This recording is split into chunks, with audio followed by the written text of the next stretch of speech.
Okay. Well, good afternoon, everyone. We are now recording. My name is Fleming Bruce. I'm with the National Coalition Delegation. We are a national group that formed after the Democratic National Convention. People from all over the country and American citizens abroad that are focused on the work of public engagement and democracy. So we're very happy to have you here. I'm based in Columbia, South Carolina, and we are focused today. I have to change the name of our workshop today because we were focused on the Senate redistricting hearings that are happening, but now we have heard announced that the House, South Carolina House, is also going to be convening in a few weeks, and so we have that to consider as well. So if you don't mind, if you would go ahead and say hello in the chat and let us know where in South Carolina you are from. We did endeavor to reach out to all counties. So hopefully we have representation from all counties in South Carolina. So if you could drop in your city or county, that would be terrific. So we have an hour together. We wanted to take advantage of the lunchtime that we have to talk. So we're going to try not to go any longer than lunchtime, but we may ask people if they don't mind to stay beyond that. If they're willing to stay, then we may have a few more minutes, but we will mainly be talking for 1 hour today. Our purpose is to focus on what is before us, the Senate and House redistricting meetings, the public hearings, and how to prepare for those hearings. So we have 4 guests that are going to speak to us, so we really appreciate their time. They're going to give a brief remarks, and after each remark, we will have the opportunity for any Q&A that comes up. So we're going to ask you to put something in the chat or raise your hand if you have a question, and then we'll go on to the next person.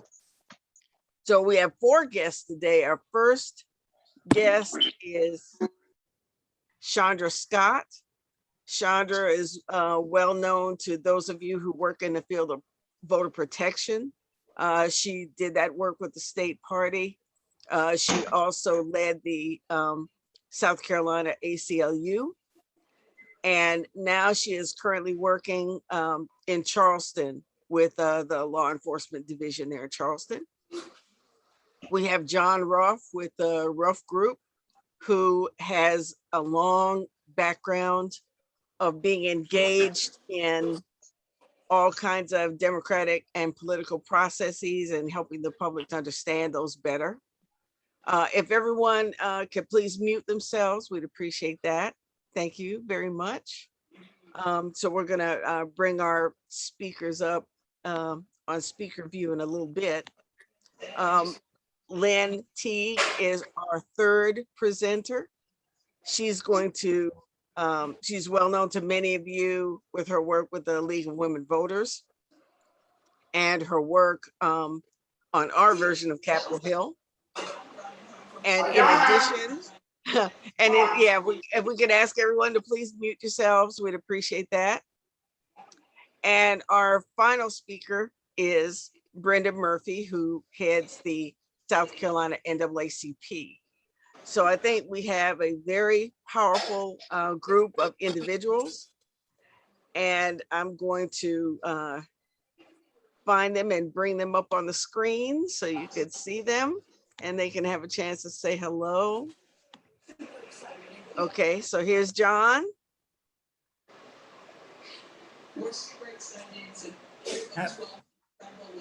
Okay, there's John. He's going to be one of our spotlights. Here's Shaundra.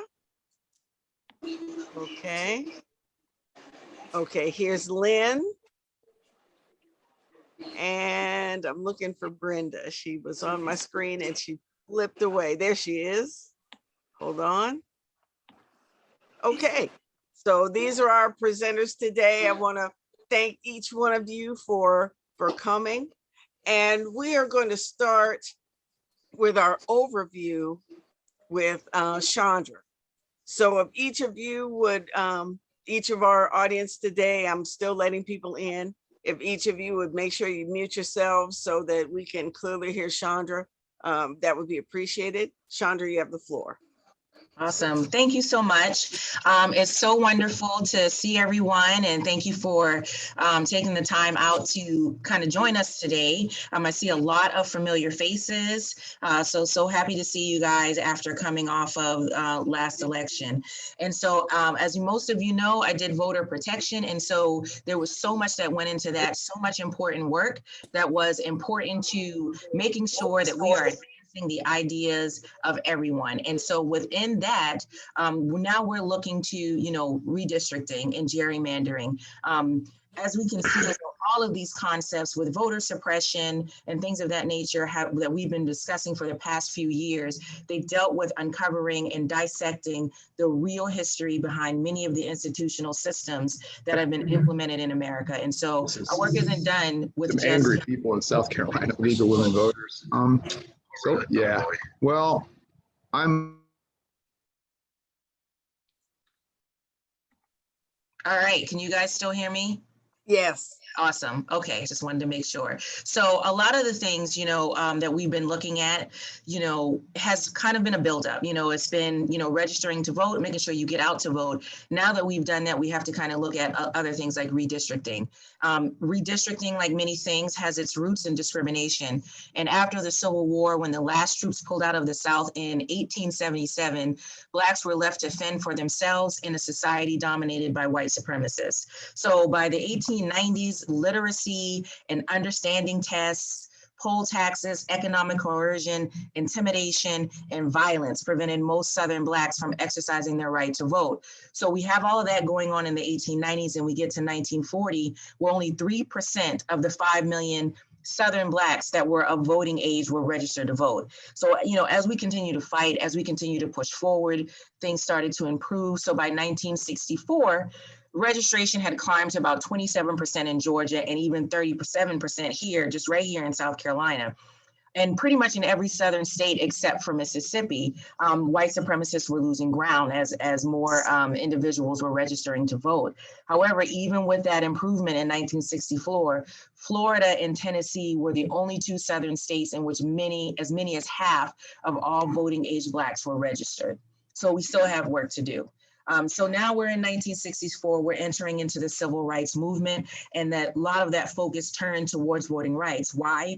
Because it was understood by our civil rights leaders that things would not change unless we had the power and the opportunity to exercise our right to vote and elect leaders that represented our interests. So as a result, we have the Voting Rights Act, which was passed in 1965 with that goal to restore voting rights to Black Americans. And so, we talk a lot about the Voting Rights Act and how, it really paved a way to advance civil rights as far as, in the area of voting. But one of the really, really important aspects of that act was Section 5. And Section 5 of the Act prohibited those literacy tests that I just spoke about, and it forced any state that was not considered a covered state, and a covered state meant they used literacy tests in the past, and also that they had a voter turnout of less than 50% in the 1964 election, that they had to submit any proposed changes in election laws and procedures to the Justice Department for pre-approval. That and doing that research, it came to mind, and I, remember a lot of things that we did within our Democratic Party here in South Carolina with voter protection, where we were monitoring any changes. So all of those things that we dealt with polling location changes and things of that nature, we were watching to make sure that those things were properly noticed, that we had, they got pre-approval to do those things. So as most of you guys know, very, very important to have many people showing up to the polling locations where they were used to, just to find out that they were changed, or perhaps, the polling location was changed to an inconvenient area, which was especially important in our communities of color and our rural communities. So that Section 5 was really, really important to seeking that pre-approval for any changes. And so, you know, that was a, you know, big deal as far as Section 5, and that's what we got in 1964 with that Voting Rights Act. And so we come off of that. This is a great victory. Black registration rose, which definitely presented a problem for white supremacists. And as a result, a loophole was created. And so where you could not limit Black voters' access to the ballot box, they were trying a loophole that was possible to limit the power of the votes that can count. Okay, so we have where, you know, you cannot, can you hear me? Yes. Okay, good. You have where, you know, you can't limit the access to the ballot box, but you can limit the power of the votes. So that's where we come in with all of the redistricting. So with all of that, we get, you know, every time we get a little bit of success, there's some type of mechanism to bring us back. So in those years after passing the Voting Rights Act, a growing number of our southern states replaced those geographic districts with at-large voting. And so that meant that all voters cast their ballots for all of the candidates in their jurisdiction. And so under that system, so you have an area or a jurisdiction, instead of voting in your area where you can have single representation, so somebody representing you meaning you and your community, that you feel that would represent your interests. Now your votes are going all in one for this at-large voting, where as a Black person, as an African-American, you are a minority in that area. And so even if all minorities came out to vote, your vote would still be drowned out. And so this is kind of how we start getting into redistricting and gerrymandering and how important it is to draw lines and pay attention to that. So as a result of all of this moving geographical districts and at-large voting, in 1969, that same Section 5 that I mentioned before was expanded via a case, and it's Allen v. State Board of Elections. And that Section 5 was expanded to include any kind of discriminatory practices that had devices that diluted the impact of the Black vote.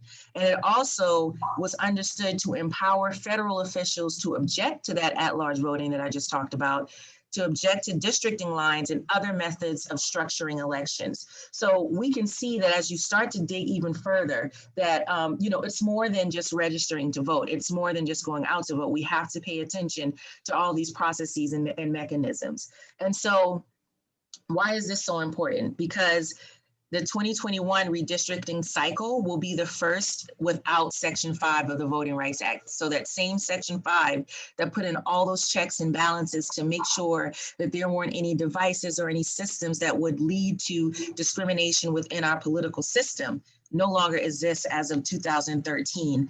In that case, it's very important, Shelby County versus Alabama versus Holder.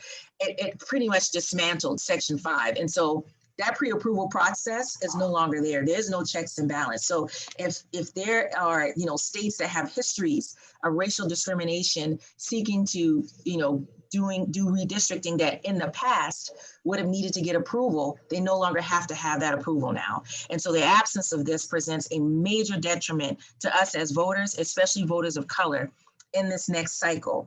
And so there will be maps drawn, and those maps are going to come from that 2020 census. And I know a lot of you remember there was a lot going on in 2020. We were in quarantine, we had to vote. And you had a lot of people coming around and saying, please make sure that you know, do the census, because that census is what captures and you know, the representation within each district and so on and so forth. And so where these district lines are drawn may determine where we vote, who we vote for, and even how responsive elected officials are to our requests.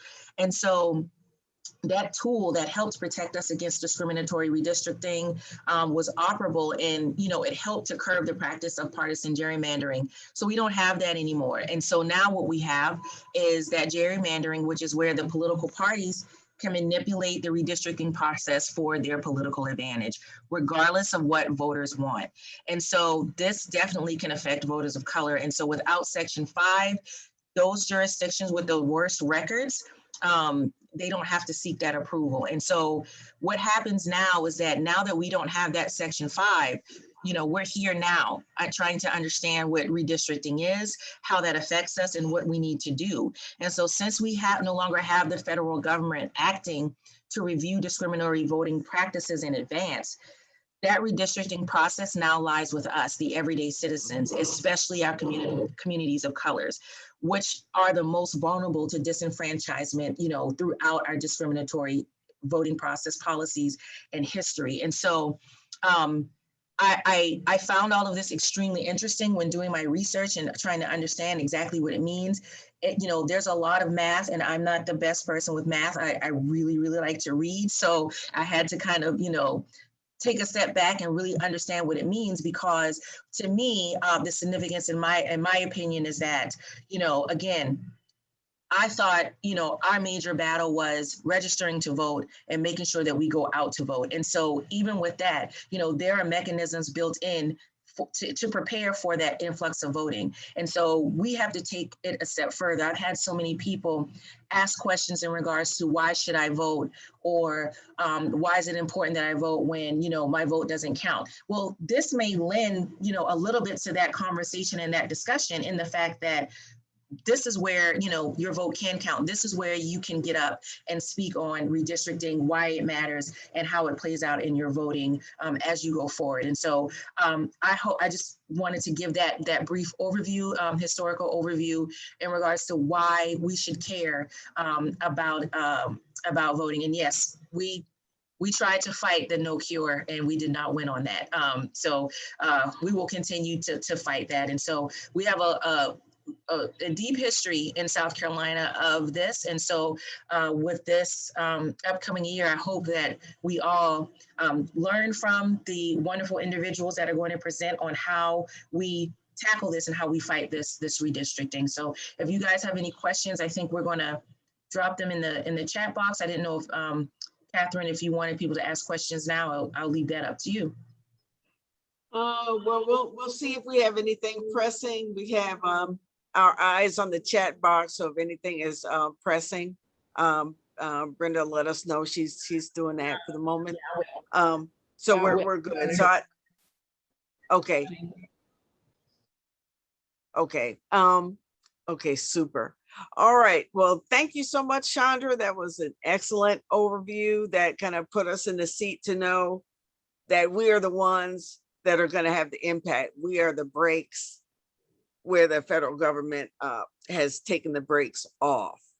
So next week, we will have these hearings start around the state. The first one is in Columbia. That schedule's already been put up.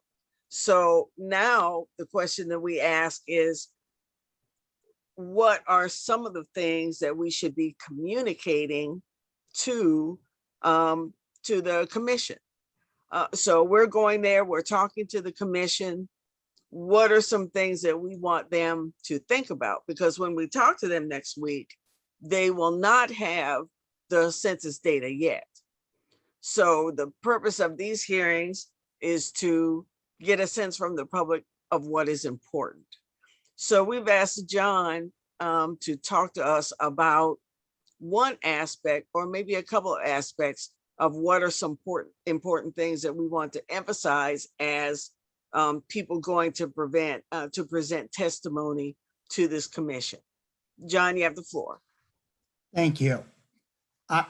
There are basically two things that the Senate and then the House will want to be hearing about in these pre-data hearings before anybody's formally drawing maps.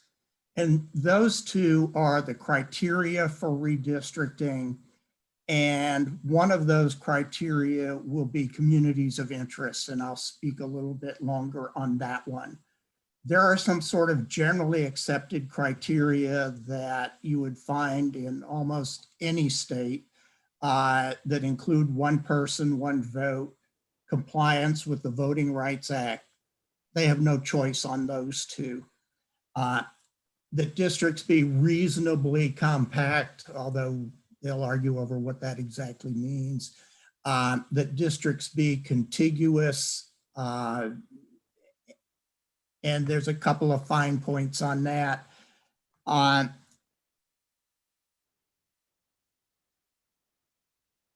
The other key, there are a couple of questions that have been kind of settled in South Carolina for a long time, one of which is incumbency protection.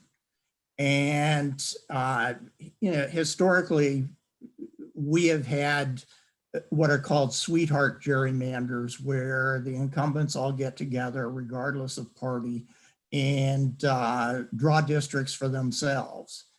And that has been the dominant form of redistricting in the House and the Senate over the past 4 rounds that I've been involved in. I know there are a number of folks who think that incumbency protection should not be a consideration at all. And in fact, incumbents should not be in a room when the maps are being drawn. Related to that is partisan gerrymandering. And although we haven't really had partisan gerrymandering at the state level in South Carolina for House and Senate districts, certainly it is a concern. It is probably more a concern with the current composition of the General Assembly than it has been in the past. So, partisan considerations should not enter into line drawing at all. This should be a question of voters choosing their legislators and not legislators choosing their voters. The other big issue that they're concerned about is that the law and practice requires that they respect communities of interest. Now, historically to the Senate and frankly to the South Carolina federal courts, that has meant you don't split counties, you don't split municipalities, and you don't split precincts. Now, the federal court kind of backed off of precincts in the 2000 case, but it's probably not a bad idea anyway, not to split precincts if you don't have to. But the community of interest is really much broader than just observing jurisdictional lines. Communities of interest, and this is where you should testify in detail because you're the experts on your community. When I do line drawing, I'll have census data that I can bring up, but the reality is you're the experts on your communities and what comprises a community where you live. And a community of interest is a group of individuals who are likely to have similar policy concerns, legislative policy concerns. So you should focus on what matters legislatively.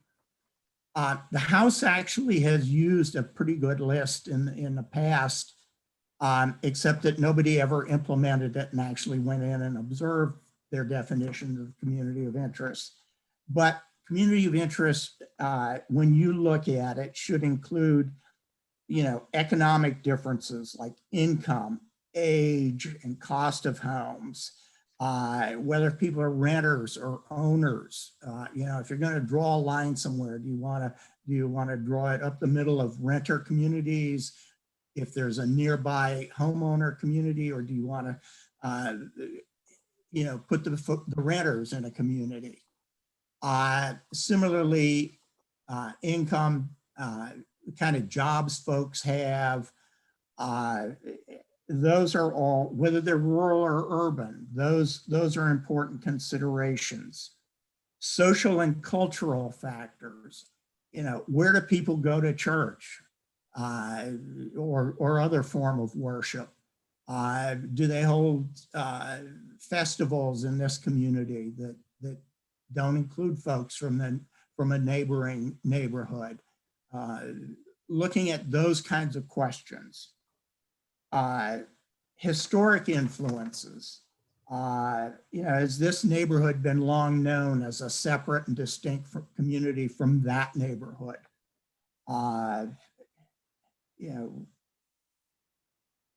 Has this been a neighborhood where historically governmental services were not provided compared to a neighborhood, another neighborhood where, there's sidewalks, there's regular garbage pickup, those kinds of things? Are there common governmental services? And sometimes having common governmental services mean you have conflicting interests. We had a discussion, the League of Women Voters folks, about Spartanburg, for example, as a Senate district. And you can basically draw the city of Spartanburg as one Senate district, whereas it's all chopped up now. But one of the big issues in Spartanburg had to do with, folks outside the city and inside the city have different interests in terms of who provides the water. I live outside of Columbia, and my interests conflict with those who live inside the city of Columbia because my water prices are a lot higher. You have common communications methods. Do you have the same radio stations you listen to, the same TV stations you watch, the same newspapers that you read? I once testified in a case where the NAACP lawyer was practically rolling on the floor while I talked about, the rural method of communication of sending word. How do folk communicate? Is there potential growth in an area because there's going to be annexation or there's going to be new developments, and line drawers should be aware of those things. I was an expert in a case in Jasper County where we were fighting over 3 blocks. And the 3 blocks, the census said, had 72 people in them. But at that point, they had 2,500 registered voters in those 3 blocks, and now have 3,500 registered voters because there was a Sun City development, which very much changed the character of the district and those blocks. Down in Charleston, there's, like you have North Charleston reaching across the Ashley to do new developments across the Ashley, which are probably very different from some of the communities that are physically connected if you just look at the city geography. And geographic location and geographic barriers, rivers, do you have interstates running through a community, those sorts of things. They need to hear those in a relationship to legislative priorities that mean these folks who live over here are different than those folk who live over there. And so these folks should be represented in a way that will serve their legislative interests rather than being subsumed into a district where their legislative concerns will not be considered. So when you testify, and they're not going to give you long, I probably spoke longest at one of these hearings when I presented a massive racial bloc voting analysis in 2000, and I nearly got lynched by the crowd because they let me go on. But mostly they want you to, 3 minutes is likely to be what the time they tell you to take. But in those 3 minutes, be clear about what makes this community different than other communities and why it should have separate representation. Thank you. Thank you so much, John. That was everything that we need. And we had some questions that came in the chat box that I want to address. But one of the questions asked about defining the communities of interest empirically. So do you have any response to what that means for those who don't know and what that might look like? Well, I have census data from the American Community Survey data at either the tract or the block group level that is on my screen when I'm doing drawings so that I can put up things like what's the average income in this tract or block group? What's the renter to homeowner ratio? if you have school districts, where are the school district lines? If you have attendance districts, where are the attendance district lines? Do you have educational data on things like percent of students who are free school lunch that live in this community as compared to another community that attend this school? What are the educational achievement levels? All of those are stuff that there is empirical data on. Mhm. But a lot of the stuff is not yet in the empirical data, and you have to provide that information so as much as you know. You're the Okay. experts. Okay, that makes sense. Now, there are a couple of other questions that were asked that we could probably asked and answered that we could probably address now. One was about whether or not there will be an independent commission. And Lynn, I think you answered that, but could you just give the short question and answer of that? Short answer is that the possibility of that at this point closely approaches zero. Nothing is absolutely impossible in this world, but it's very, very unlikely. And I would personally consider it a waste of effort to try for it at this point. Okay. Any other questions that were answered in the chat box that we want to lift up now? Asked and answered in the chat box. Yeah, I'll be talking about the series of things, which addresses one of the questions. Okay. Series of And areas. there's a question about this recording. So I want to repeat, we are recording this and I will be posting it on our YouTube page. So I'll talk about that at the end, but yeah, we'll definitely make this available for everyone. I did have one question. This is Bob, and that is, what sort of opposition can we expect? Well, I think it's fair to say that political people have political interests, and they are going to attempt to frame communities of interest in ways that serve those political interests, which may or may not be community interests. Usually, oftentimes what you hear at these hearings is, I want you to draw the district that, and they won't put it in these terms, but this is what they're saying, that ensures that we can elect a particular party or a particular racial group. So the last thing in the world that legislators, who live and die by, am I going to survive the next election, is that they should keep their hands off of this, and that they should follow these kinds of questions in looking at communities of interest rather than simply in political self-interest. The ideal district for most legislators I know is one that only includes their relatives except the cousin they're fighting with. So we need to keep pushing them on these kinds of issues driving redistricting, and not just self-survival. Okay, I see 2 more raised hands, so we're gonna answer those questions, and then we're gonna go to Lynn as our next presenter. Elaine, go ahead, please.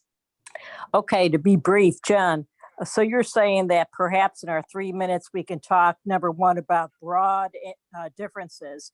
For instance, how Richland County urban differs from lower Richland rural areas and concerns. And then we could drill down perhaps within our own neighborhood, as far as I live near a completely Black and mixed neighborhood. And I noticed that a school on Covenant does have, almost everyone has free school lunches, and there's a complete, division along Covenant Road. And I do wonder what that school achievement data is, but basically no one ever considers to send their white kids to this, middle elementary school that's on Covenant. And so could we talk about that in Yes. particular? What are they looking for, broader or more? I got the feeling from sitting through that Senate first hearing that they want to hear details drilling down. Details are most helpful. In part, if, say this ends up in court, and I think there's a pretty good chance we're going to end up in court at some point. Say this ends up in court and all the judges are thinking about is municipal boundaries and county boundaries. Every town I go into, there's one side of the track and the other side of the tracks. And so how do you tell me that this municipality, where nobody who lives in the city thinks in the town thinks they have a common interest, except the folk who run it?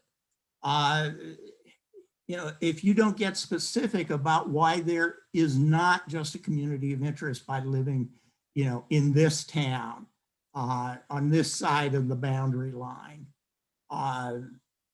then there is no evidence that they can rely upon other than just the jurisdictional boundaries. So Okay. perhaps instead of, just real quick to end, so perhaps instead of doing whatever detective work, which I probably would not get about Bradley School, perhaps maybe I could tell the story about how my niece, the only white child who was in Bradley versus, she was the only white student there, would be a good story to tell. Yes. Now, there's a lot of the education data is available on the Department of Education's website. Okay. That's it. Okay, thank you, Elaine. And Curtis has the next question. Curtis Askew. If you go to there. Yes, I appreciate it. Thank you very much. John, I appreciate the commentary that you provided regarding the redistricting elements. What I would impress upon those on this call is to focus on the process through which data can be connected to the concepts themselves. Here's what I mean by that. We tend to simply take the concepts, and you use communities of interest as an area that is of particular interest to me. What we never ask of our legislators is, how are they prioritizing the quote unquote traditional criteria against one another? More importantly, how are they processing the information that they receive through public hearings regarding what a community of interest is? So at the end of the day, we can all go up and we can all define a myriad ways of what a community of interest is. There is no mechanism for connecting that community of interest to the lines that get drawn. For example, in Greenville, the Gantt community was split literally in half. Half of it sent into one congressional district, another half in the other. The total impact for the upstate was to provide a fourth congressional district, which swung from moderate to what we saw with Trey Gowdy and now William Timmons. We literally raised 13,000 signatures to protest the line itself, but because our elected officials chose not to fight aggressively against that draw, we ended up with a fourth congressional district that diluted the Black vote in the upstate by 10%. I think it is important for the folks on the call to understand, if you do not connect the process whereby decisions are being made relative to the traditional redistricting principles, if you're not demanding that folks explain that process and provide back to the public what that process is from a data standpoint of view, we will not have a way to protest on the other side. So I'll leave it at that. Thank you. That's excellent. Thank you. Thank you so much. And I see our time is we're trying to stay in our time. So I'm gonna go on to Lynn Teague to make her remarks.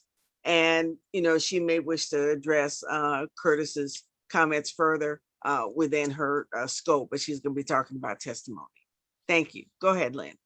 Okay, thank you. Yes, I want to talk to you about how to actually testify. And first of all, you're going to need to know how to sign up. And they have not yet posted that information for the Senate hearings, and we know nothing about the House hearings. But they will be posted, we think, probably by the end of the day today at www.redistricting.scsenate.org.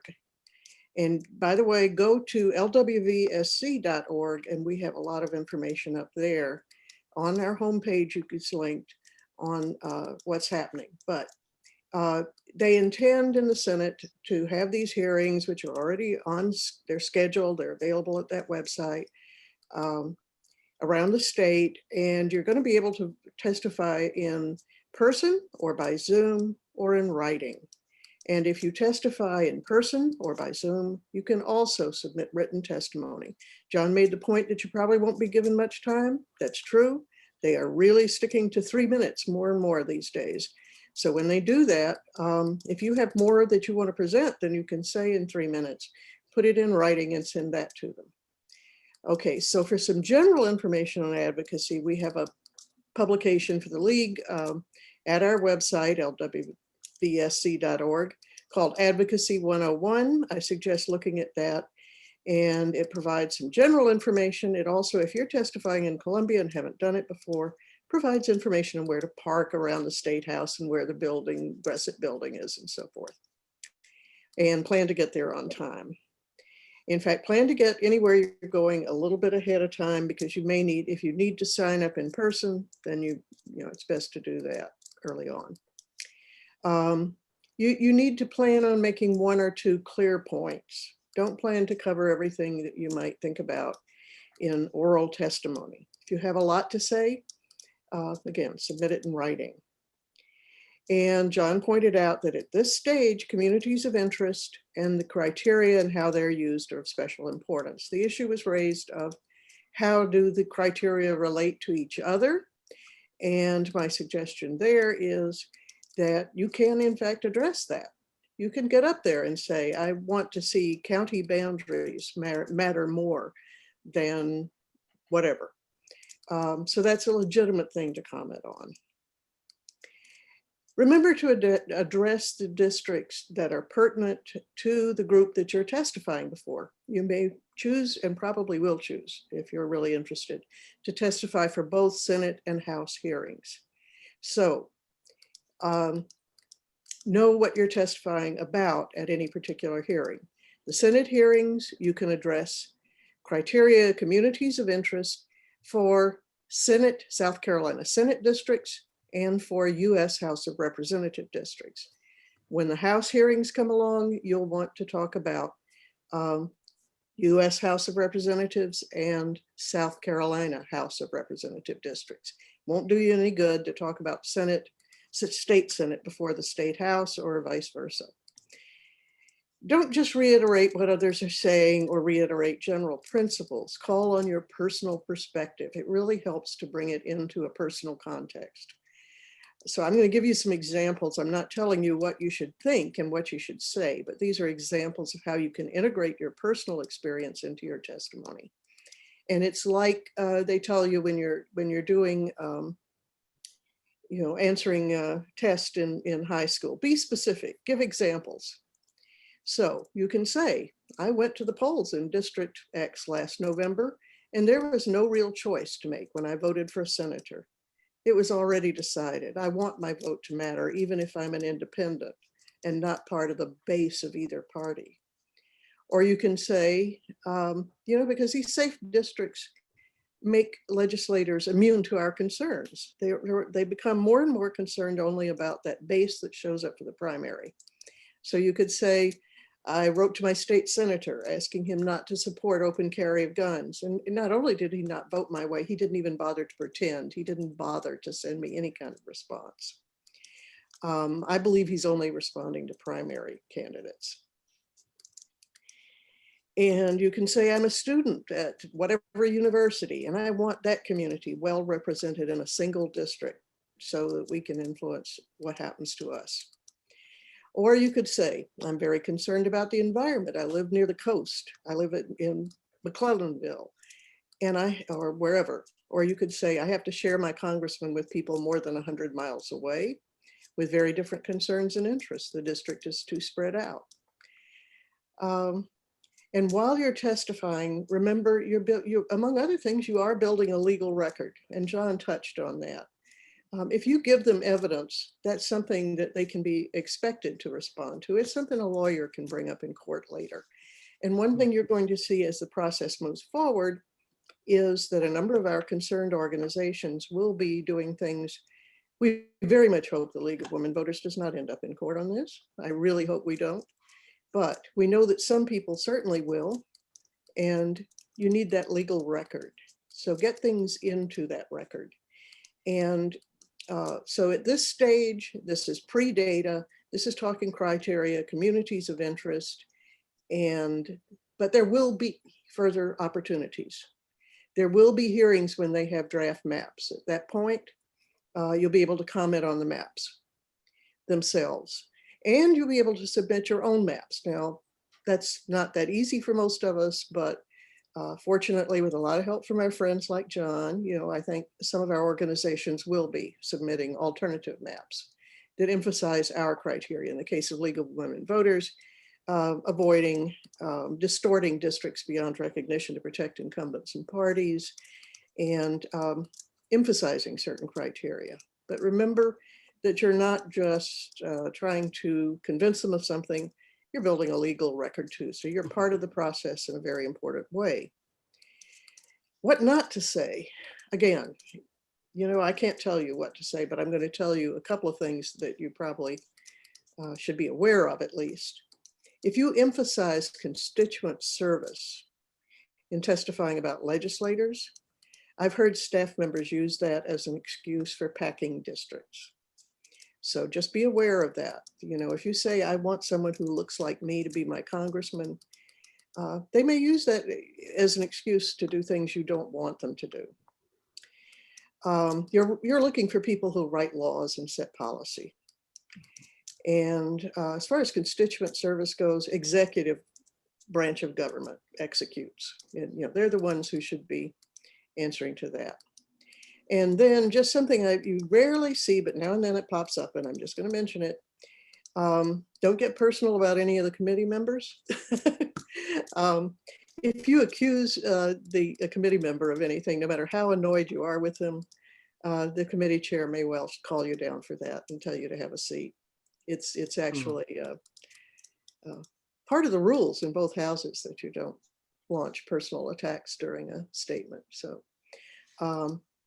But above all, I want everybody to recognize that this is something you absolutely should not be intimidated by. I think certainly the Senate staff has demonstrated a great willingness and openness and welcoming attitude about the public.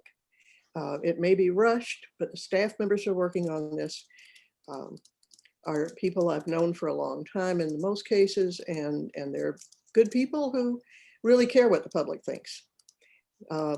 Probably in a way more than some of their bosses who are members do. But don't be intimidated. You belong there. Your opinion belongs there. So Excellent. Say there. Thank you so much. And I do want to add that another opportunity that I had to testify suggested that if you're submitting a written testimony, to ask that it be read into the record.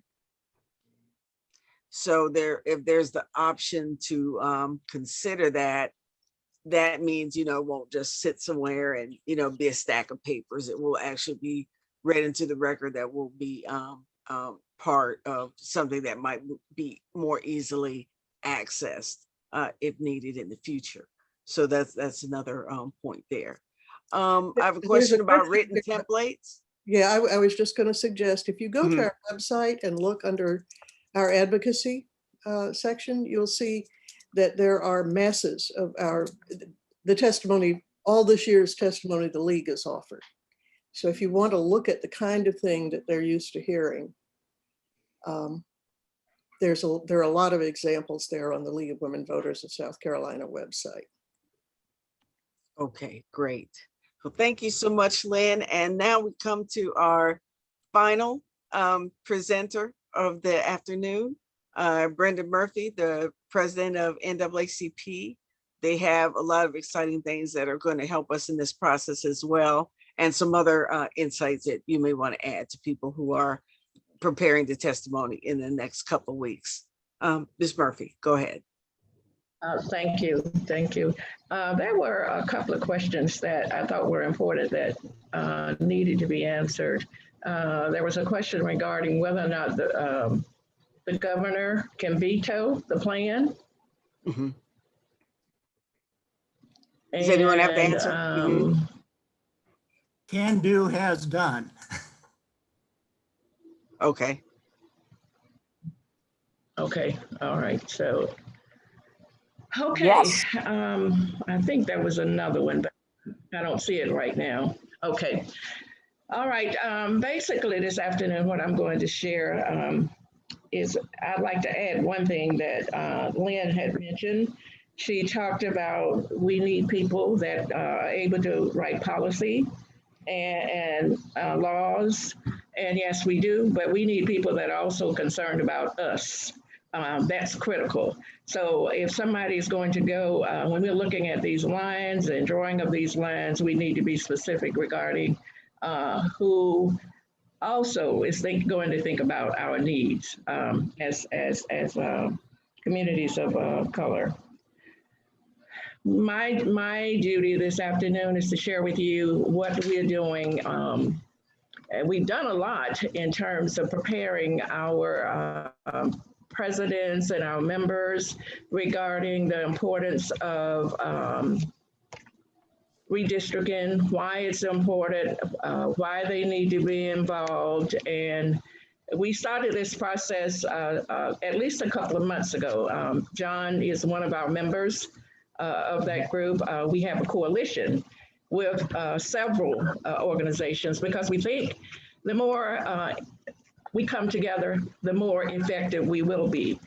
This includes not only members of the NAACP, but also include legal advisors, as well as the expertise of John Ruoff, who's been working with the NAACP for many years with this process. And so it's been a continuing process for us. Now, what did we plan? As I just mentioned, there's been ongoing education, and I saw someone made a comment about, this looks somewhat complicated, consultant, and I agree. We've been doing a lot by Zoom, using Zoom. We have not been able to do face-to-face, and we did just recently receive permission from our national office to do face-to-face meetings. So once we receive this information regarding the Senate hearings that will start next week, we came up with a plan immediately. We need to focus more on specific areas so we can deal with smaller groups and make the presentation generic to what that local areas needs are in terms of information, in terms of exactly what it is that they need to be recommending, what they can be asking for, and hopefully make the process somewhat easier for them as they go through this. So we are beginning those sessions in face-to-face sessions beginning tomorrow, and they will continue for the next 3 Saturdays.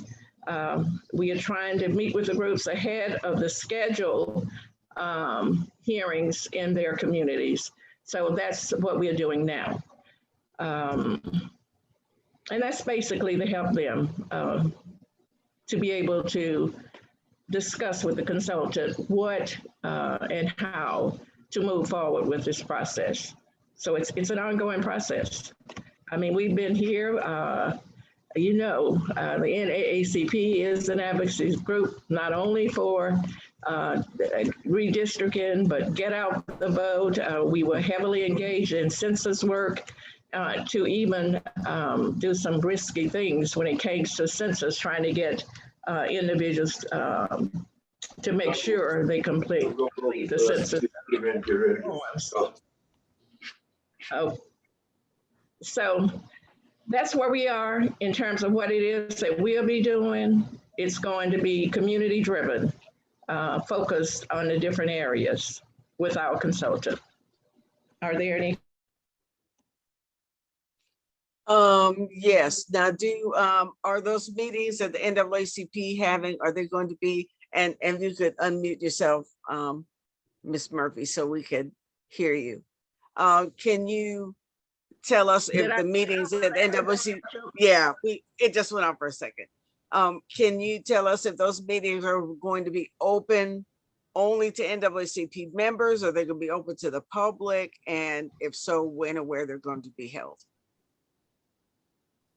We have asked the presidents to let individuals in their communities make them aware that we are having the meeting. So anyone that's interested will be able to attend. Yes. Okay. And so where are the meetings going to be held and when and what time? Starting at 10 a.m. on this coming Saturday. They will begin at 10 a.m. on each Saturday. And as I stated, the next 3 consecutive Saturday, it will be at our main office, 6111 North Main Street. If anyone has questions or needs additional information, please email us at info@scnaacp.org. Okay, thank you so much. Great. Okay, so there's the email there. And with that, believe it or not, we still have 1 or 2 people coming in. We are closing in. Make a correction on on our. That email is info at change that for me, Shaundra. Thank you. Okay, so yeah, Shaundra's gonna fix the email. So we have reached our hour. So we're going to respect everyone's time. I'm going to, I want to thank all of our presenters today for their excellent work. Shaundra Scott, John Ruoff, Lynn Teague, and Brenda Murphy. Thank you all so very much for being here. I would like to have your feedback, those of you who participated today, in whether or not you would like us to offer this again.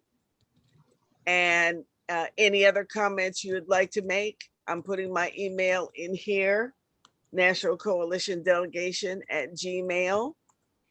So definitely, yeah. So there's our email. So definitely give us any feedback that you wish. If you'd like us to do it again, and when, if you want us to do it, like we're doing it now on Friday, the week before, just to let us know.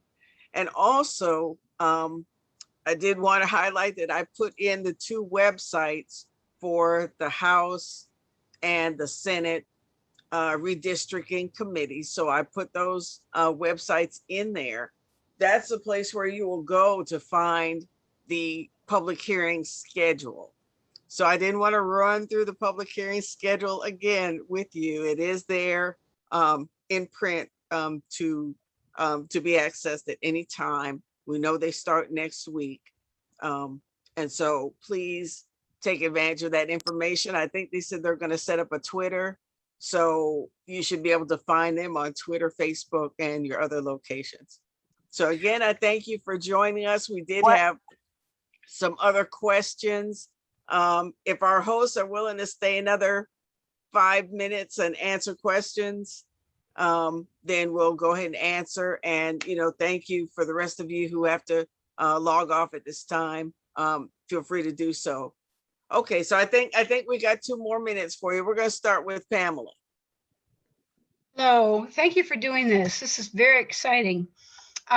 So for the next 4 Saturdays, there's going to be NAACP having training at 10.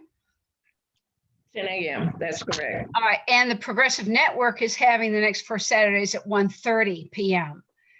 It might be good to do a little cross-pollinating. I'm just asking you to do that. It will be a long Saturday, but it will be worthwhile. But I didn't know if you were aware of that. I think Elaine put that in the chat earlier. And I know when you're working with us, it's hard for you to read the chat and keep up with everything. But thank you for this. Thank you. Thank you so much. Elaine, you had a final comment? Yes, I noticed in the chat room, various folks, I'm not sure if they're still on or had to leave because of their lunch break. They're asking if the NAACP sessions will be virtual or be, if they could not attend physically. It will be virtual as well.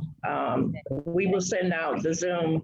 As a matter of fact, what I'll do is send the Zoom link out to everyone. I'll do that. Terrific. Okay, thanks. Thanks. Okay, great. Well, we have come to the close of our time. Thank you so much for your attention and giving us your time today for this event. We had a full house in a kind of a short turnaround of time, which lets us know that everybody knows that this is a critical moment that we're going into. So please stay tuned. We will let you know if we're going to have this again. Hopefully we can have our same guests and maybe 2 other folks, but I think they did a bang up job. Thank you so much again for being with us, and we appreciate it. We'll put the recording up and I'll send the email out to all of you when the recording's up on YouTube. So we want to make sure you get that. With that, I close and I thank you so much and we appreciate it, and we'll see you next time. Thank you very much. You have a great weekend. You as well. Thank you. Thank you, all of you. Take care. Everybody. Okay. Thank Thank you.